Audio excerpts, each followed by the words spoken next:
చేరుకుని వచ్చిన మీ అందరికీ యేసుక్రీస్తు నామమున పేరిట శుభాభివందనాలు. కీర్తనల గ్రంథము 57వ సంకీర్తన 2వ శరణంలోకి వస్తున్నాం. మహోన్నతుడైన దేవునికి, నా కార్యము సఫలము చేయు దేవునికి నేను మొరపెట్టుచున్నాను. ఎందుకు మనం మొరపెట్టాలి అని అంటే, మన కార్యములు అంటే మన పనులను చేసేటువంటి దేవుడికి. సఫలం అంటే సక్సెస్ఫుల్. మనము జరిగిందండి అంటే జరిగిందండి అని సంతోషంగా ఎలాగంటామో అలాంటి మాట అన్నమాట. నా కార్యము సఫలము చేయు దేవునికి నేను మొరపెట్టుచున్నాను. కాబట్టి దేవుడు మన కార్యాలు చేస్తాడని నమ్మకం ఉండాలి. మరి ఈ సంఘం స్థాపించిన 25 ఏళ్ల క్రితము పిల్లలు కూడా లేని సమయంలో, పిల్లలు పుట్టిన తర్వాత వాళ్ళకి ఇప్పుడు 25 ఏళ్ళు వచ్చేటప్పటికే ఎంతోమంది చదువుకున్నారు. వాళ్ళ ఇళ్లలో వాళ్ళు చదువుకోలేదు, కానీ పెద్ద పెద్ద చదువులు చదివిన వారు ఉన్నారు, డిగ్రీలు చదివిన వారు ఉన్నారు, బీకాములు, ఎంకాములు, మరి అలాగే బీటెక్లు, బీఫాములు, ఉద్యోగం చేస్తున్న వారు, వివాహాలు చేసుకున్నటువంటి వారు, అలాగే ఉద్యోగం రాకుండా ఏదో చిన్న చిన్న షాపుల్లో పనిచేసే వాళ్ళకి మరి గవర్నమెంట్ ఉద్యోగాలు వచ్చాయి. మరి లక్ష్మికి కానీ, అలాగే సిపోరాకి కానీ, మరి అలాగే మీనాక్షికి కానీ, మరి అలాగే శ్రీనివాసరావు గారికి కానీ, వీరంతా కూడా మంచి పొజిషన్లోనికి వెళ్ళారు. వాళ్ళ పిల్లలు కూడా ఇప్పుడు ఇతర దేశాలకు వెళ్ళినందుకు నేను వారి గురించి ప్రార్థన చేస్తూ వచ్చాము. నాళ్ళు వారు మంచి చదువులు చదవడానికి వెళ్ళినందుకు వారికి కృతజ్ఞత భావంతో వారిని దీవించమని కోరుతా ఉన్నాం. వారు ఎక్కడున్నా కూడా యోసేపు వలె ఫలించాలని ఆశపడతాం, దానియేలు వలె ఫలించాలని ఆశపడతాం, ఎస్తేరు వలె ప్రార్థనా పరులై ఉండాలని ఆశపడతాం. దేవుని ప్రేమించిన పిల్లరా, మొరపెట్టడం అనేది ఇంపార్టెంట్. చాలామంది యవ్వనస్తులు ప్రార్థన చేయరు. వారి వయసు పెరుగుతుంటుంది, కానీ వారికి మంచి మంచి కార్యములు జరగాలని తల్లిదండ్రులు వాళ్ళు కూడా అనుకుంటుంటారు, కానీ దేవుడి దగ్గరికి రారు. కానీ దేవుడి దగ్గరికి వస్తే ఆయన కార్యములను చేసి సఫలపరిచేటువంటి దేవుడు. హల్లెలూయా, దేవుడి నామానికి మహిమ. దేవుని ప్రేమించిన పిల్లరా, నిర్గమాకాండములో 3వ అధ్యాయంలో ఐగుప్తులో ఉన్నటువంటి ఇశ్రాయేలీలు 400 సంవత్సరాలుగా మొరపెడుతూ వచ్చినట్టుగా ప్రభువారు మోషేతో చెప్తా ఉన్నాడు. చదవండి, నిర్గమాకాండము 3వ అధ్యాయంలో, ఇదిగో వారు మొరలు విని నేను దిగి వచ్చి ఉన్నాను అని ప్రభువారు మోషేతో చెప్తా ఉన్నారు. కాబట్టి మనము ఈ రోజున ఆశపడాలి. దేవుడు మొర విని మనకి సహాయము చేస్తాడు. వారిని ఎక్కడికి తీసుకెళ్ళాలని చెప్పాడు? మంచి దేశమునకు. ఇది వాగ్దానం పెట్టుకోవాలి. కాబట్టి దేవుడు మనల్ని పిలిచి దీవించి మన మంచి దేశానికి, ఒక దేశానికి తీసుకొని వెళ్తాడట. ఎప్పుడంటే ముందు రాయబడిన మాట ఏంటంటే మొరపెట్టినప్పుడు. కాబట్టి ఇక్కడ కూడా మనము మొరపెట్టుట అనేది మనం ఇక్కడ గమనిస్తా ఉన్నాం. ఎవరైతే అలాగా దేవుడికి మొరపెడతా ఉన్నారో వారందరి కార్యములను దేవుడు సఫలీకృతం చేసినట్టుగా బైబిల్లో చాలాసార్లు చూసాం. ఇస్సాకు భార్యకి పిల్లలు లేకపోతే మొరపెట్టాడు, ఇస్సాకు బిడ్డలు వచ్చారు. అలాగే అబ్రహాముకి పిల్లలు లేనప్పుడు విశ్వాసంతో వాడు మొరపెట్టినప్పుడు వారికి కూడా దేవుడు బిడ్డలు ఇచ్చాడు. అలాగే రాహేలుకు పిల్లలు లేకపోతే మొరపెట్టినప్పుడు దేవుడు వారికి కూడా పిల్లల్ని ఇచ్చినట్టుగా మనము చూస్తా ఉన్నాం. ఒక మంది కాదండి, మొరపెట్టేటువంటి విషయంలో అనేక మంది దేవుడి దగ్గర బతిలాడుకుంటూ వచ్చారు. అయ్యా మాకు సహాయం చేయి, మా యొక్క తప్పులను క్షమించండి. కాబట్టి మొరపెట్టుకునేటువంటి విధానము నీకు దేవుడు నేర్పించాడు. చూడండి, బైబిల్లో మనుషులే కాదు, మరి దేవుడు సృజించిన భూమి కూడా మొరపెడతా ఉందంట. ఆదికాండం 4వ అధ్యాయం 10వ వచనంలో, అప్పుడు ఆయన, నీవు చేసిన పని ఏమిటి? నీ తమ్ముడు రక్తం యొక్క స్వరము నేలలో నుండి నాకు మొరపెట్టుచున్నది. ఎక్కడి నుంచి అంటే నేల కూడా మొరపెడతాం. ఇదిగో నేల అంటుందంట, ఒక అన్యాయంగా వాళ్ళ తమ్ముడిని చంపేశాడు, వాళ్ళ అన్న అయినటువంటి కయ్యను హేబేలును చంపిన తర్వాత దేవుడు కయ్యనితో చెబుతున్నటువంటి మాట. దేవుని యొక్క ప్రేమలో కరువు వచ్చినప్పుడు కూడా ఆహారం కొరకు రాజు దగ్గర మొరపెట్టుకున్నారు. 41వ అధ్యాయము ఆదికాండము 55వ వచనంలో ఐగుప్తు దేశం అంతటను కరువు వచ్చినప్పుడు ఆ దేశస్తులు ఆహారం కోసము ఫరోతో మొరపెట్టుకొనిరి. అయ్యా ఆహారం లేదు మాకు, కాబట్టి మొరలు వినేటువంటి దేవుడు పిల్లలు. చూడండి, నిర్గమాకాండము 2వ అధ్యాయము 23వ వచనములో అలాగన అనేక దినములు జరిగిన మీదట ఐగుప్తు రాజు చనిపోయాను. ఇశ్రాయేలీయులు తాము చేయించిన వెట్టి పనులను బట్టి నిట్టూర్పులు విడుచుచు మొరపెట్టుచుండగా తమ వెట్టి పనులను వారు పెట్టిన మొరలను దేవుని వద్దకు చేరాను. దేవుని ప్రేమలో ప్రియులరా, అక్కడ రాయబడింది 2వ అధ్యాయంలో మనం చూసినటువంటి ఆ మాటలను జ్ఞాపకం చేసుకున్నట్లయితే దేవుని ప్రేమిస్తున్న ప్రేమికులరా, ఆ మొరలు దేవుడు వినే దేవుడు అండి. ఆ మొరలు దేవుడు వింటాడు. కాగా దేవుడు వారి మూలుగులను, చూడండి అక్కడ చక్కని మాట వాడాడు. 24వ వచనం, 2వ అధ్యాయము నిర్గమాకాండము 24వ వచనం. కాగా దేవుడు వారి మూలుగును విని అబ్రహాము, ఇస్సాకు, యాకోబులతో తాను చేసిన నిబంధన జ్ఞాపకము చేసుకొనెను. కాబట్టి దేవుడు ప్రార్థన వింటాడు కదా. వింటమే కాదు, మొర కాబట్టి ఆ మొరను విని దేవుడు వారితో మాట్లాడటం మొదలుపెడతాడు. ఎప్పుడైతే దేవుడు మాట్లాడటం మొదలు పెడతాడో మనకు సంతోషంగా ఉంటుంది.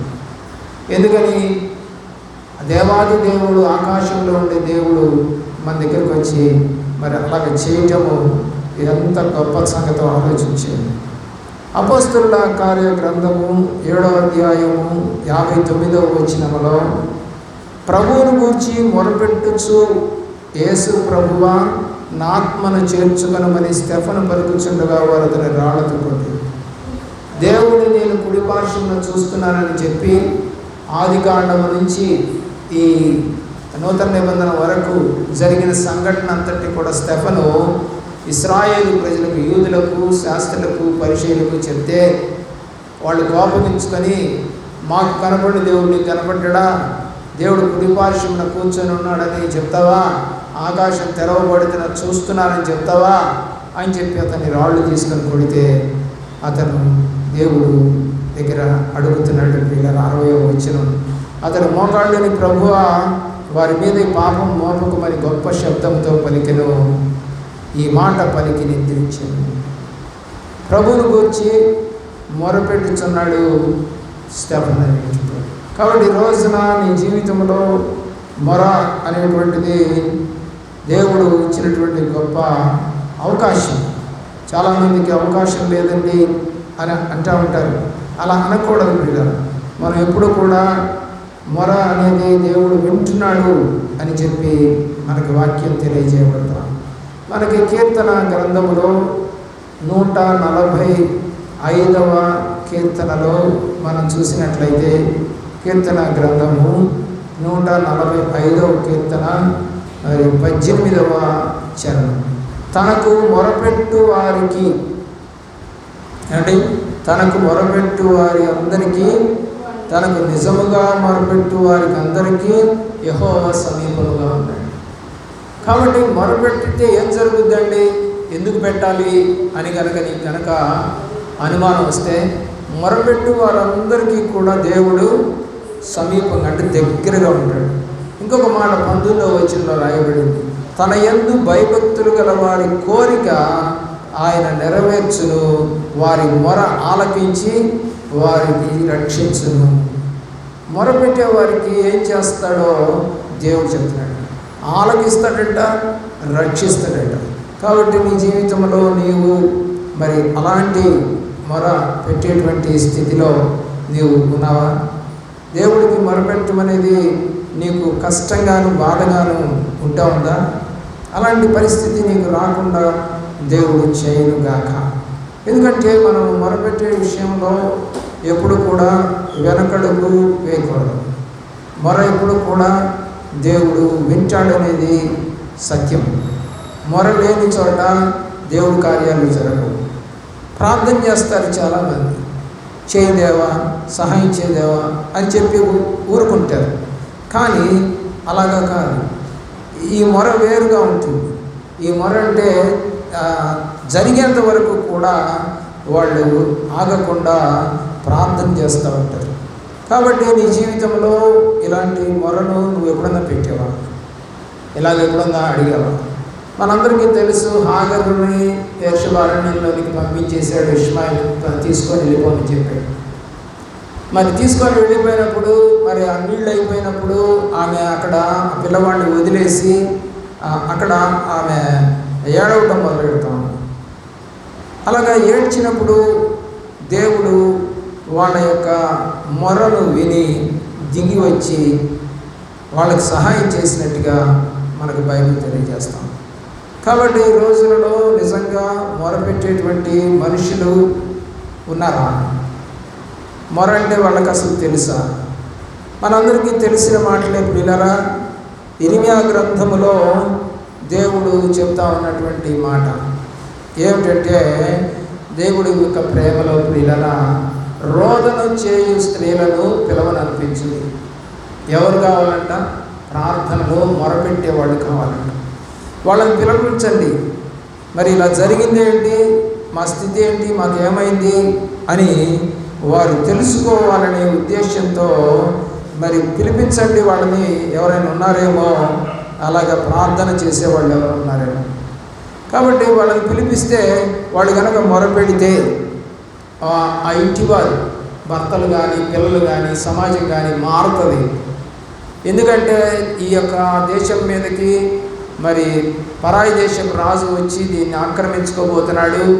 అలాంటివి జరగకుండా ఉండాలంటే మొరపెట్టాలి అని చెప్తాడు.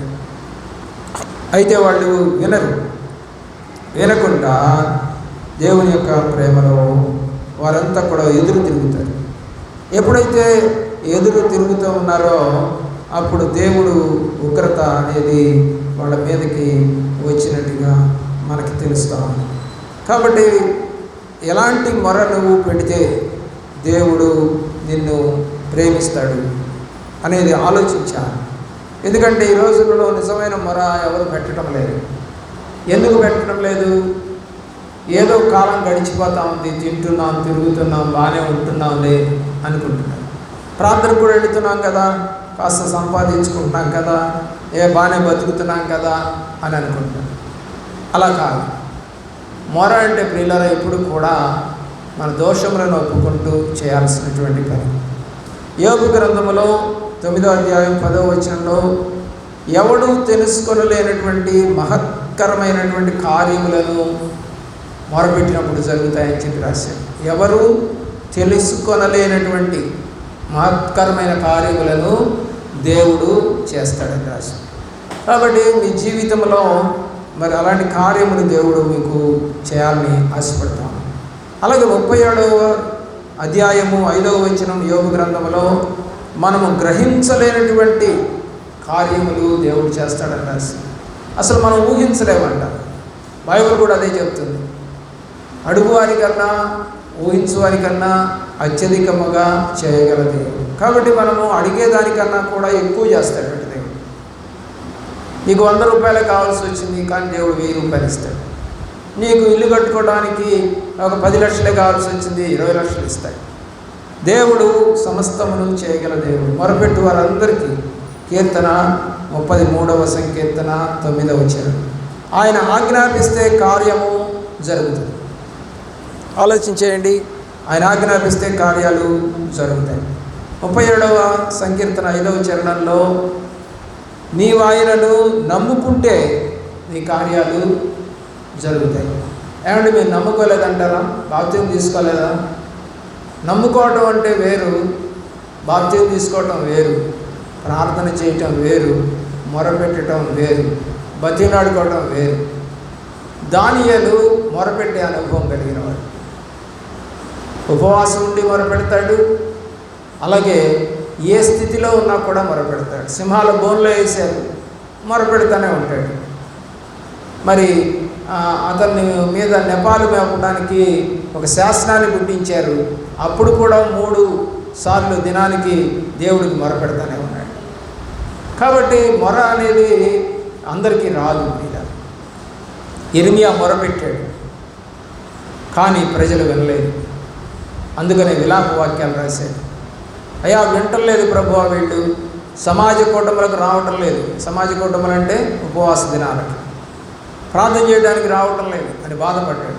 కాబట్టి దేవుని ప్రేమిస్తున్న పిల్లరా 46వ కీర్తన 8వ చరణంలో యేసయ్య చేసినటువంటి కార్యములను వచ్చి చూడండి, ఎన్ని అద్భుత కార్యాలు మా పట్ల చేశాడో మొరపెడితే, రండి మా ఇంటికి రండి, మా అబ్బాయిని బాగు చేశాడు, మా ఆయన్ని బాగు చేశాడు, మా అందరం రక్షణ పొందాము, మేమందరం బైబిల్ చదువుతున్నాం, మేమందరం కుటుంబ ప్రార్థన చేసుకుంటున్నాం, మేమందరం దైవ సేవకుడిని ఇంటికి పిలిపించుకోగలుగుతున్నాం, ప్రార్థన పెట్టించుకుంటున్నాం, జరిగిన ప్రతి మేలుకి ఆయనకి స్తుతులు చెల్లిస్తూ ఉన్నాం, మానక సంఘానికి వెళుతూ ఉన్నాం.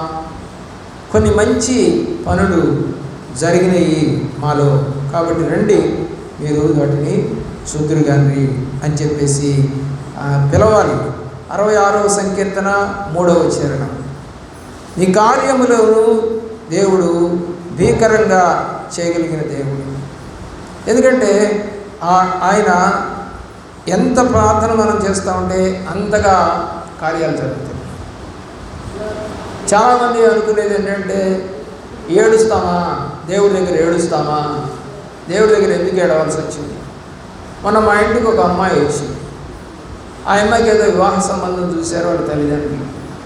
దాని గురించి మేము మాట్లాడుతూ ఉంటే ఆ అమ్మాయి ఏడుస్తాం. పిల్లరా ఆలోచించి, ఎన్నో గొప్ప కార్యాలు మనకు చేస్తాడు. మరి ఇంట్లో కన్నీళ్లు కారుస్తున్నావా? ప్రార్థనలో కన్నీరు కారుస్తున్నావా? నీకు వచ్చిన కష్టంలో కన్నీరు కారుస్తున్నావా? ప్రియులారా ఆలోచన చేయవలసిందిగా కోరుతాం. 90వ కీర్తన 16వ శరణం. నీ సేవకులకు నీ కార్యాలు కనపరచదేవా అని భక్తులు ప్రార్థన చేస్తూ ఉన్నారు. ఏంటంటే, నీ సేవకులకు నీ కార్యాలు కనపరచు. నిజంగా ప్రార్థన చేసేవాళ్ళకి కనపరచాలి. ఏలియా మనలాంటి మనుష్యుడే, కానీ అతను ప్రార్థన చేయగా 3.5 సంవత్సరాల పాటు వర్షము కురవకుండా ఆగిపోయింది. కాబట్టి దేవుడి దగ్గర మనం నిజమైనటువంటి మొర పెడితే సహాయం చేస్తాడు. యోసేపు దేవుడి సన్నిధిలో రాజుకు వచ్చినటువంటి కళను గురించి ప్రార్థన చేసినప్పుడు 7 సంవత్సరాలు సమృద్ధి కలిగిన సంవత్సరాలు, 7 సంవత్సరాలు కరువు దినాలు. మొదట సమృద్ధి కలిగిన సంవత్సరాలు వచ్చాయి. బాగా పంటనంతటిని కూడా ఏ ఊర్లో ఆ ఊర్లో దాచిపెట్టేశాడు, గోదాములో. ఇప్పుడు ఐగుప్తు దేశం అంతటా కూడా కరువు వచ్చింది. ఆ సందర్భంలో ఆ కరువు తట్టుకోలేక అందరూ రాజు దగ్గరికి వచ్చారు. అయ్యా, మా దగ్గర ధాన్యం అయిపోయింది, కాబట్టి మీరు ధాన్యం ఇవ్వండి. వాళ్ళ పొలాలు కొన్నారు, వాళ్ళ జంతువులు కొన్నారు, పిల్లలు వాళ్ళకి ఆహారాన్ని డబ్బులు ఇచ్చి ఆహారాన్ని అమ్మారు. కాబట్టి ఈ రోజున దేవుని ప్రేమిస్తున్నటువంటి ప్రియబిడ్డలారా, మళ్ళీ ఎన్ని సంవత్సరాలండి? 7 సంవత్సరాలు. జనరల్గా 1 సంవత్సరం కరువు వస్తేనే తట్టుకోలేదు ప్రపంచం.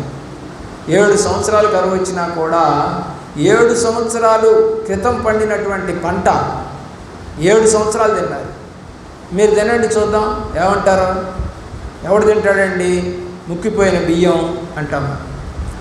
మరి వాళ్ళు అప్పుడు ఎలాంటి గోడౌన్స్ ఏర్పాటు చేశాడు ఆ యొక్క యోసేపు మనకు తెలియదు. అదే సిద్ధాంత ప్రకారంగా ఈ రోజున నిల్వలు ఉంచుతారు.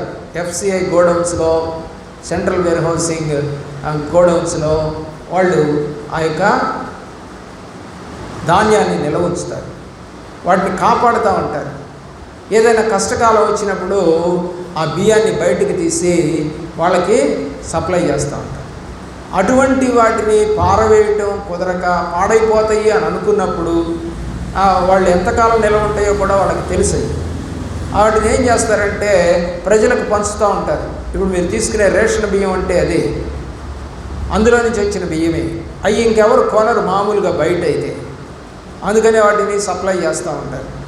అలాగే ఫ్లడ్స్ వచ్చినప్పుడు కరువు ప్రాంతాలకి, వేరే దేశాలకు కూడా మరి సహాయం చేస్తూ ఉంటారు.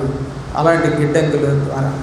కాబట్టి నీ సేవకులకు నీ కార్యాలు కనపరిచినప్పుడు మరి యోసేపుకి ఆయన కార్యాలు కనపరిచినట్టుగా మనం చూస్తూ ఉంటాం.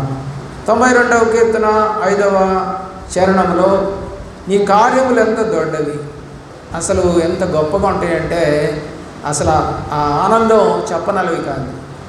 పాస్ కాడు అనుకున్న కుమారుడు లేదా కూతురు పాస్ అవుతుంది, మంచి మార్క్. మొన్న ఈ మధ్య ఒక డాక్టరు చదువుతున్నటువంటి అమ్మాయి 4th ఇయర్, మరి ఆ అమ్మాయి రాసిందంట, ఒక సబ్జెక్టు సరిగా రాయలేదు, నేను సరిగా రాయలేకపోయాను, మరి నేను తప్పుతానేమో అని భయం ఉంది నాకు అని చెప్పి ఆ అమ్మాయి వాళ్ళ అమ్మగారు మరి నా దగ్గరికి వచ్చి ప్రార్థన చేయించుకున్నాను. చాలాసేపు ఉన్నారు. సరే, నేను సమస్యని దేవుడి దగ్గర పెట్టాను, వాళ్ళు ఉండగానే పెట్టాను ప్రభులో. ప్రభు ఏంటి పరిస్థితి, ఈ అమ్మాయి పరిస్థితి ఏమిటి, అనుకుంటున్నట్టుది కరెక్టేనా, అలాగే జరుగుతుందా అని అడిగినప్పుడు ఆ అమ్మాయి తీవ్ర భయంతో ఉంది. ఎలాంటి సమాధానం చెప్తారా సేవకులు? సరే, దేవుడు నాతో మాట్లాడి చెప్పాడు, ఆ అమ్మాయి ఊహించనంతటి మార్కులతో ఆమె పాస్ అవుతుంది అని చెప్పాడు.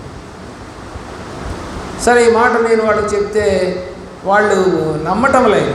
నమ్మకుండా నేను సరిగ్గా రాయలేదు కదా, నాకు ఎలా మార్కులు వస్తాయి అన్నట్టుగా ఆ అమ్మాయి అంటుంది. ఆ మాట చెప్పినటువంటి తల్లిదండ్రులు కూడా అలాగే బాధపడుతూ ఉన్నారు. వాళ్ళు కూడా ఇక్కడే ఉంటారు, గుంటూరులోనే ఉంటారు వాళ్ళు. ప్రియులరా, ఆలోచించేయండి, 1 సంవత్సరం అవుతుంది జరిగి. ఇప్పుడు ఆ అమ్మాయి విజయవాడలో హౌస్ సర్జన్ చేస్తాం. ఆ అమ్మాయికి మార్కులు రాగానే, అదే పాస్ అయినటువంటి మార్కులు రాగానే చెప్పింది, మీరు చెప్పినట్టుగానే జరిగింది. నేనేం గొప్పతనం కాదమ్మా, దేవుడు చెప్పినట్టు జరిగిందని చెప్పండి. నాతో మాట్లాడించాడంతే, నా గొప్ప కాదు, నా శక్తి కాదు, నేనేమి మంత్రగాడిని కాదు. ఏమంటే జిమ్కి చేయటానికి నా దగ్గర ఏమీ లేవు, ప్రభు వాక్యం తప్ప నా దగ్గర ఏమీ లేదమ్మా. ప్రభుకు ప్రార్థన చేయటమే నాకు తెలుసు, ఆయన చెప్తే చెప్తాను, చెప్పలేదనుకో నేను తర్వాత రండి అని చెప్తాను. ఎందుకంటే దేవుడు జవాబు ఇవ్వడు కొన్ని సందర్భాల్లో వెంటనే. కాబట్టి ఆ అమ్మాయి మంచిగా పాటలు పాడుతుందండి, సంఘంలో కొయర్లో ఉంటుంది, వాక్యం చదువుతుంది. మరి దేవుడు అంటే భయం కలిగింది.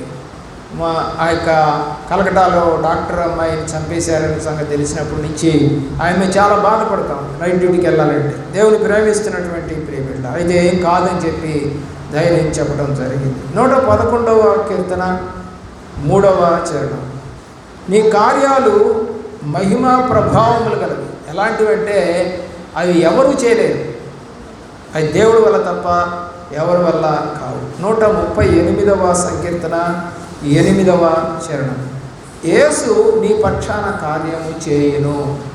ఎవరి పక్షాన కార్యం చేస్తాడు? మొరపెట్టు వారి పక్షాన.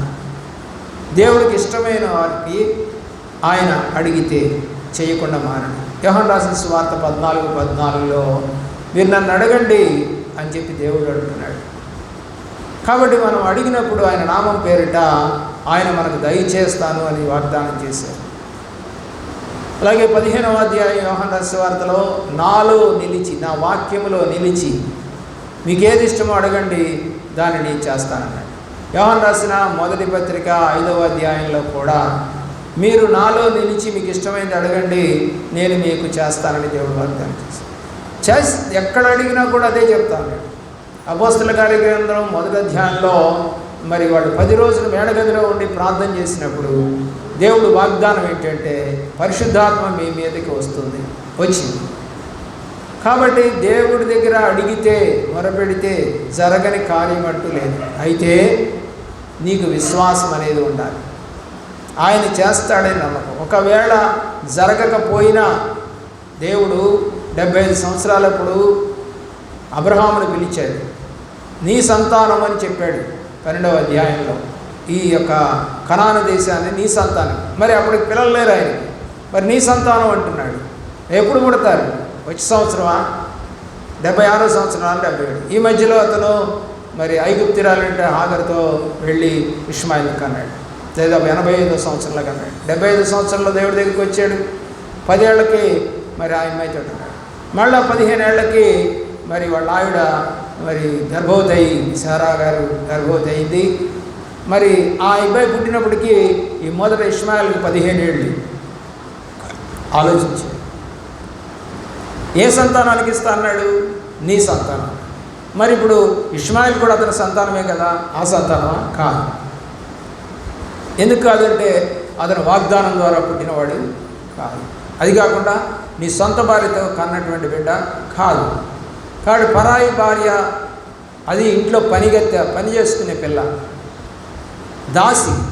దాసి ద్వారా పుట్టిన పిల్లలు దేవుని యొక్క ప్రేమలో ఆలోచన చేయండి. యెషయా గ్రంథం 60వ అధ్యాయము 22వ వచనములో, తగిన కాలములో మన కార్యములను చేసే దేవుడు. తగిన కాలం అనేది ఒకటి ఉంది. ఎండాకాలంలో పంట పండించాలని ఎవడన్నా అనుకుంటాడా? అనుకోడు. ఎందుకని? ఎండకి మాడిపోతుంది చేను, నీళ్ళు ఉండవు. అది అక్కడ మనుషులు కూడా పని చేయలేరు, అలసిపోతారు. మరి అలాంటి పరిస్థితుల్లో మరి ఆ కాలంలో పంట పండించాలని ఆశపడేటువంటి రైతులు ఉండరు. తగిన కాలం ఉంది దానికి కూడా. పంట పండటానికి ఒక తగిన కాలం, కొయ్యటానికి ఒక కాలం. ప్రసంగి గ్రంథంలో అంటాడు, ప్రతిదానికి సమయం ఉన్నది, నవ్వుటకు ఏడ్చుటకు, పడగొట్టుటకు కట్టుటకు, సంతోషించుటకు దుఃఖించుటకు అని అన్ని రకాలుగా అక్కడ రాయడం మనకి జరిగింది. 64వ అధ్యాయము యెషయా గ్రంథము 4వ వచనంలో, తన కార్యం సఫలం చేయ దేవునికి మొరపెట్టాలి. ఇందాక మనం చదువుకున్నట్టుగానే ఇక్కడ కూడా ఆ మాట మీకు కనపడతాం. ఇర్మియా గ్రంథం 14వ అధ్యాయం 7వ వచనం, నీవే కార్యము జరిగించే దేవుడు, నువ్వు తప్ప ఎవరు చేయలేరు ప్రభువా అని దేవుడి దగ్గర మనము ప్రాధేయపడుతూ అడగవలసిన వారమైనా. ప్రియులారా, ఇర్మియా గ్రంథములో 42వ అధ్యాయంలో 3వ వచనం, మేము నడవవలసిన మార్గం మాకు చెప్పు. అయ్యా, మా కార్యాలు జరగకపోతున్నాయంటే కారణం మేమేదో తప్పుడు మార్గంలో నడుస్తాం. కాబట్టి మేము నడవవలసిన మార్గములు మాకు నేర్పు, దాంట్లో నడుస్తాం. కీర్తనకారుడు రాస్తూ అంటాడు, దావీదు, నీకు ఆయాసకరమైన మార్గంలో నేనేమన్నా నడుస్తున్నానేమో చూడయ్యా అని చెప్పేసి అడుగుతున్నాడు.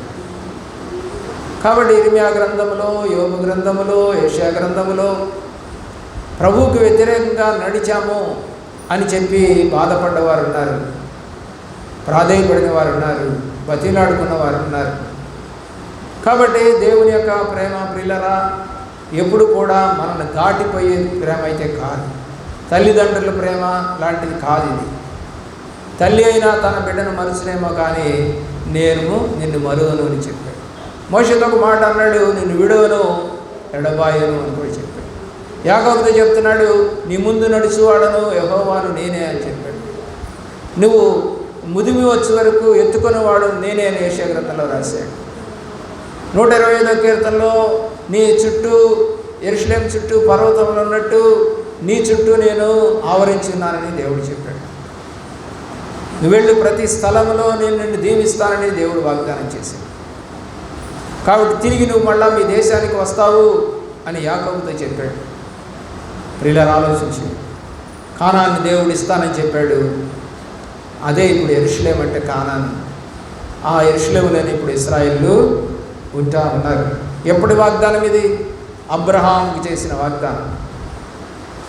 కొన్ని వేల సంవత్సరాల క్రితం, దాదాపు ఒక 5,000 సంవత్సరాల క్రితం చేసిన వాగ్దానము 5,000 సంవత్సరాలుగా యెరూషలేము ఈరోజు వరకు వారు నివాసముగా ఉంటూ ఉన్నారు. మధ్య మధ్యలో వాళ్ళు తప్పులు చేసి దాన్ని వేరే వాళ్ళు ఆక్రమించుకోవడం కూడా జరిగింది.